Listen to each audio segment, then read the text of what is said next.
This is Shaun Ricci, co-founder of Ideal.com, and I'm next on the RecTech podcast. Welcome to RecTech, the podcast where recruiting and technology intersect. Each month, you'll hear from vendors shaping the recruiting world, along with recruiters who'll tell you how they use technology to hire talent. Now, here's your host, the mad scientist of online recruiting, Chris Russell. That's right. It is time for RecTech, the only podcast that helps employers and recruiters connect with more candidates through technology-inspired conversations. If you listen, you'll hear both recruiters and HR tech vendors talk about how they use technology to find talent. Today's episode of RecTech is sponsored by our friends at Jobs in the US. If your company needs to hire more local talent, jobsintheus.com lets you post your jobs for free on their national job search engine. They also operate 51 local state sites for every state in the country, including Washington, D.C. They've been online since 1999, a long time in job site years, and the job boards they power will help you connect with more local talent. Learn more again at jobsintheus.com. All right. I first learned of Ideal.com at last year's HR Tech Conference, and after recently hearing the news of their new $3 million round of funding, invited their co-founder to the show to talk about their technology and how they help employers find talent. According to their homepage, Ideal automates the tedious and time-consuming tasks, including manual resume screening and candidate sourcing. So, Shaun Ricci, welcome to RecTech. It's good to have you. Yeah, thanks for having me. Awesome. So, I guess give us a quick nutshell. What does Ideal do? Absolutely, and thanks again for having me on the show. So Ideal is what we refer to as an intelligent virtual assistant for recruiters. So everyone's got either Microsoft Cortana, Google's Assistant, or Siri on your phone. Mm-hmm. And so that's an assistant for your everyday life. What Ideal does is provide an assistant similar to that to help you automate various tasks in recruiting. And so we do this by integrating with all the different systems that you have to automate things like candidate screening and sourcing. Okay. So first of all, congrats on a new round of funding. That's pretty exciting news for you guys. Can you tell us a little bit about how that came about and what your plans are for the new capital? Yeah, for sure. So the funding came about, we really kind of started the discussion around funding last year. We had a breakthrough with a great customer called Indigo. We saw some great success with them, and then started getting some traction with some enterprise customers. And so we started to meet with various investors in the local community to talk about what we were doing, and then talking about that case study. And so those conversations went positive, and we were very fortunate to have some excellent investors, including some angel investors that are very active in the AI ecosystem here in Toronto specifically. Mm-hmm. And Toronto's just a great place for artificial intelligence right now, with the companies that are popping up, as well as the great universities in the area. It's a really kind of hot area for this type of technology at the moment. Nice. Yeah, it's definitely sort of Canadians' version of Silicon Valley, I guess, right? Yeah, for sure. There's a number of universities here. It's a great place to grow a business, and with the focus on AI, it was a great opportunity for us to meet some local investors for sure. Okay. How long did that process take, Shaun? Give us kind of from start to finish, how long did it take you to raise that money? Yeah, start to finish, I would say in the neighborhood of 6 months. So what do you think was the kind of the linchpin there of convincing these investors to invest? You mentioned the case study there. Was it just that they saw it in action and it seems to be working? Yeah, I think it's the combination of our team. So I'm really excited about our team. Myself and the other co-founder, Soman, we're repeat entrepreneurs. So we've grown a business in the past successfully, from the very beginning, kind of two guys in a garage style, up to a successful company. So we've been successful in the past. And then on top of that, our technology team is really strong. Our CTO has a lot of experience in machine learning, hands-on experience, which is a little bit rare. There's a lot of kind of academic and theoretical experience in machine learning, but to find someone that's kind of done it for 5 or 10 years is rare. So the team, I think, was big, but that combined with a handful of customers that we brought on board in the last kind of 12 months, as well as a huge market in recruiting and talent acquisition software. Okay. And how big's the team now? How many employees do you have there in Toronto? The team right now is 12. 12, okay. All right. Yeah. So I'm curious, Shaun, I'm a big domain guy. Tell us a story. You have a great domain, ideal.com, a 5-letter domain. Thank you. Yeah. Thank you. Tell us a story about how you got that, because I'm pretty interested. Yeah, absolutely. So we originally were called Ideal Candidates. So we're a little over 3 years old now. And when we first launched, we were Ideal Candidates. So we also have the Ideal Candidate domain. But we always kind of felt that from an aspirational point, we always felt our long-term vision was to do more, not just focus on candidates. We'd also like to think about, what's the ideal employee for a promotion down the road. Our big thing is ingest a bunch of data and then help our customers make better decisions with that data. And so from an aspirational standpoint, we kind of always wanted ideal, not only for the aspirational, but also for the SEO advantage as well. And so we literally just contacted the person that owned it. It was an individual that owned for a very long time, and back and forth a few times, and the timing was just right for them. And we felt that it was an asset for us.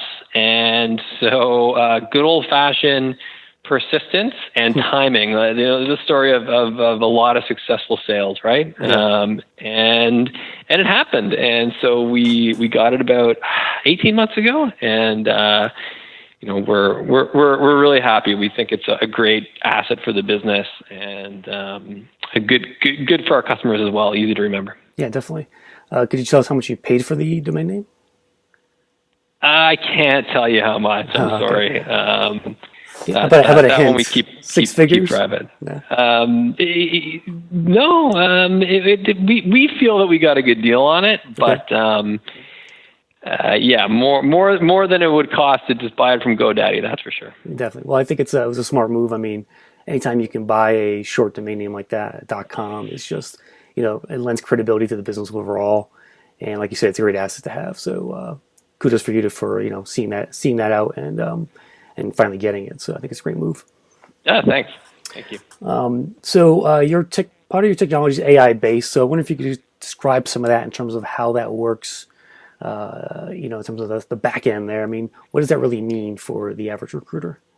Yeah, no, that's a great question, and I think that you hear AI all over technology news. It's in recruiting as well. Yeah, take it away from that. Certainly, I'll tell you specifically about what we mean by AI and how we use it. So essentially, what we do is we help our customers make better decisions about who to hire. And how we do this is we use historical data to feed into a machine learning data model. So what does that mean? So in the same way that when you teach a car to drive autonomously, so self-driving cars is also in the news quite a bit. So how they do that with self-driving cars is they don't give it rules. They don't say, here's a stop sign. They don't say, here's a yellow line necessarily. What they do is they feed it lots of data about people that are actually driving on the road today, and it learns from that. So we do the same thing with trying to predict which candidates are likely to be the best fit for a job. So we'll connect to a company's applicant tracking system through an integration. We'll also connect to a company's performance management system, and we'll take tens of thousands of examples from real frontline recruiters and hiring managers about which candidates were a good fit for a job, meaning they got hired or they got an interview, as well as which candidates were not a good fit for a job, which candidates were dismissed without ever being contacted. We use all of that historical data to feed into essentially an algorithm to teach it what a good candidate looks like for a specific role at a specific company. Once we've taught the machine what a good candidate looks like, then we can really start to do some exciting things. We can use that model to predict which applicants are also likely to be a good fit for a role. Okay. And at the heart of it, that's what we do. We automate some screening and some sourcing and some candidate outreach and messaging, but we really believe that we need to know what a good candidate looks like before we can do anything else. And so we've spent a lot of time on the technology side of things to really predict who a good candidate is going to be out of a large pool of applicants. And that's what we mean by artificial intelligence and machine learning. Okay. Now, are you ranking or scoring the candidates somehow, and how is that shown to the actual recruiter on when they're using the product? Yeah, great question. So practically, that's exactly what we're doing. We grade candidates. They receive a grade of A, B, C, or D. And then we put that grade right back into the applicant tracking system. So our users or customers don't need to learn a new complicated system. They essentially use their ATS that they've been using, but we plug into that and we show them scores for the candidates A, B, C, and D. And also we provide what we call a candidate report card. So this might be a link or URL or embedded in the ATS, depending on how the integration works, that will explain a little bit more about why a candidate was graded a certain way. And on the integration front, Shaun, explain to me how this actually looks. So when you say integration, so you get a client, they have, let's say, iCIMS, for example. You then go into the client and work with iCIMS to integrate your product into it. And then the data you uncover for the recruiter is actually is built into iCIMS at that point. Is that what you're telling me? Yeah, that's right. They're a great example. They've got a thriving partner network and a great marketplace as well. And so what happens is when we onboard a customer, we connect to their instance, in this example, iCIMS, and we use their API and if anyone doesn't know what an API is, it's basically a way for two computers to talk to each other. It's an interface that allows computers to exchange information without a person necessarily being involved. And so what we do is we connect to their API and we get historical data that way. And then as well, when a new candidate hits iCIMS in this example, we pull that candidate out in near real time. We compare it to that model of what an ideal candidate looks like. Mm-hmm. And then we send the grade back into iCIMS. And so that's exactly how it works. It's a very painless process to get up and running, and something our customers can use quickly with pretty fast ROI. Right. Okay. Is this something that is better off for sort of high volume companies who are doing a lot of high volume recruiting, or is it good enough too for just the 200 person company who's hiring 20 people a year? How do you kind of differentiate between your target customer that way? Yeah, for sure. Great question. So we absolutely focus on higher volume hiring. And our kind of rule of thumb is if you're hiring 50 or more people in the same role, so think 50 call center people, 50 people working inside of a warehouse, mm-hmm. or 50 retail workers, that's absolutely where we thrive. The technology itself absolutely can work in lower volume hiring scenarios. It's just that the problems that we help to solve typically start to really show themselves in the higher volume scenarios. Not only that, with machine learning, having a really good data set to teach the algorithm, or in our case, the assistant, what a good candidate looks like, mm-hmm. high volume hiring companies just have so much more data. So it's a great kind of place to start. And that's certainly been our focus. Retail, hospitality is a focus of ours. Okay. So tell me about maybe the result of one of your more successful customers. I mean, give me some data behind that. How did it help them? What kind of money did it save them? How much time did it save them? Give me an example if you could. Yeah, absolutely. I definitely can give you an example. So certainly retail is an area that we focus on, and retail hiring environments, they can see anywhere between 10 and 50,000 plus candidates in a single month. And for the most part, the process still relies on somebody going in, looking at every single candidate and making a decision whether or not they should bring them in for an interview. With one of our customers, we ran what we call a blind taste test, where we essentially predicted in the background who we think they would select for an interview and who would go on to get hired. And after doing the blind taste test, we figured out that in a 6-month period, if they had interviewed everyone that we graded an A, then they would have completed 1,000 less interviews in a 6-month window to get the same amount of hires. That's because the candidates that we grade an A convert to hire at a much, much larger percentage than them just doing it manually. So the ability to complete 1,000 less interviews in the same to achieve the same amount of hires was huge ROI for that customer. To if you do the math for sure. So out of that 1,000, how many were graded A? What did you see? So in they had enough people graded A in this example that they only needed to interview the A's. So right. Everyone would have been an A, where if they were doing it without us, they were selecting people that were D's, not knowingly. And the D's just didn't convert to getting hired. Like maybe 1 or 2% would convert to being hired versus the A's were converting at a much larger percentage. So their candidate pool was so big that if they only talked to the A's, the numbers were really clear. They convert to hires at such a higher rate that they could have cut out that 1,000 interviews. That would have been B's, C's, and D's in that group. Yeah, this really sounds like a sort of reality game show in the making here. Will you get hired? Based on the grade. It's kind of interesting. So yeah, I mean it does boil it down to those grades, A, B, C, and D. But we definitely think it frees up the recruiters to spend more face-to-face time with those candidates that do convert. So it does sound like a bit of a game show, though. You're right. So Shaun, I mean, how else are people using AI in recruiting right now? Do you are there other tools you admire or look at or are following out there?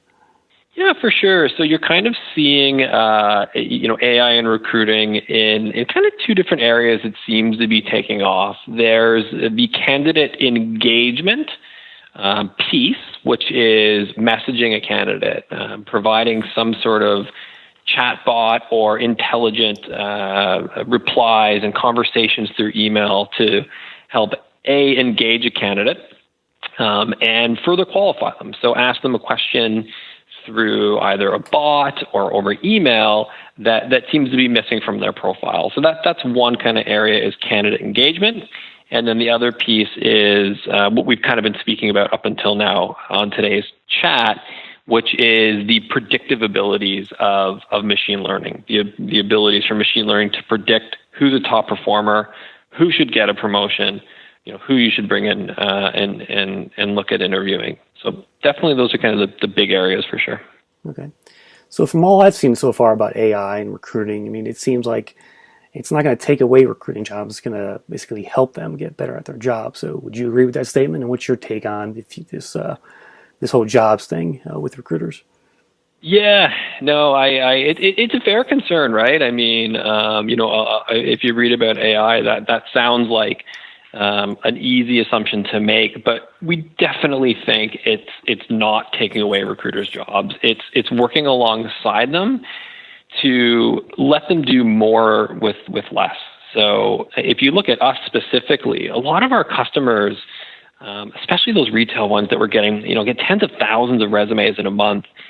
A, they just don't have enough people power to look at every single candidate. Yep. And B, it's not the favorite part of their job. When you think about what they do, so they open up an applicant, they might look at screening questions, read a resume, do some research, that really can be automated by software.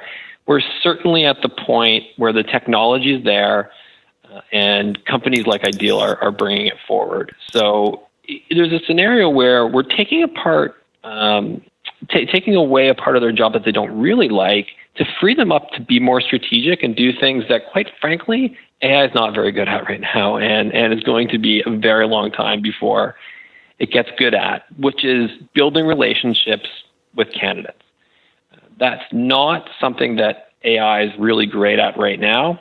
And when you think about the interview, there's tools that can, read someone's face in an interview and decide if they're happy or sad. But ultimately, that might be one little score. You need to meet those candidates, whether it's virtually on Skype or some other tool, or face-to-face in the office, or get your company culture across by having a candidate come in and maybe spend time in your lunchroom. AI can't do that stuff.